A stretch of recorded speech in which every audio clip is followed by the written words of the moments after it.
అందరికీ హాయ్ అండి. ఈరోజు శనివారం కదా! పూజ అయితే చేసుకున్నాను. చాలా సంతోషమైన విషయం ఏందంటే, ఈరోజు మాకు తిరుమల శ్రీవారి ప్రసాదం అయితే వచ్చిందండి ఇంటికి. మా వారు తెప్పించారు. హైదరాబాద్ అయితే వెళ్తున్నారనమాట. మా బావగారు వాళ్ళ ఇంటికి, అంటే వాళ్ళ అన్నయ్య ఇంటికి వెళ్తున్నారు.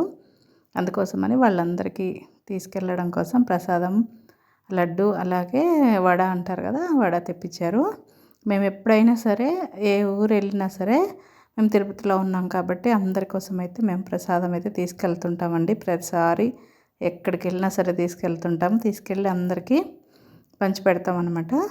ఇంకా 3కి ట్రైన్ ఉంది, వందే భారత్ ట్రైన్కి. నేను ఆయనకు ట్రైన్లో కోసమని నైట్ తినడానికి ఇలా అయితే రెడీ చేస్తున్నాను. ఆయనకు బాక్స్ అయితే రెడీ చేస్తున్నాను.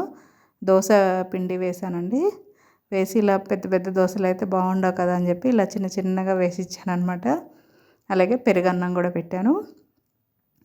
కానీ ప్లాస్టిక్ బాక్సుల్లో ఇలా ఫుడ్ పెట్టకూడదు, కానీ ఇవన్నీ చల్లగా ఉన్నాయి కదా, అందుకని ఇంకా పెట్టేశానండి. ఇవి ట్రైన్లో అయితే ఈజీగా ఉంటాయి కదా, ఇంకా తినేసి పడేసేయచ్చు. ఇంకా మళ్ళీ ఇవి స్టీల్ బాక్సుల్లో పెడితే ఆ బాక్సులు మోసుకుంటూ తిరగాలి వాళ్ళు. అందుకోసం అయితే ఇలాగా నేను ఎప్పుడన్నా ఇలా మనకు బాక్సులు వచ్చినప్పుడు ఇలా తీసి పెడుతుంటాను అనమాట. ఆ జర్నీలలోకి బాగుంటాయి, మనం తిని పడేసేయచ్చు. ఈ చిన్న చిన్నవి సెట్ దోశలాగా, అలాగే ఉత్తప్పంలాగా భలే అవుతున్నాయి. చాలా బాగున్నాయి. ట్రైన్లో తినడానికి కూడా బాగుంటాయి అని చెప్పేసి ఇలా రెడీ చేసి ఇచ్చాను ఆయనకి.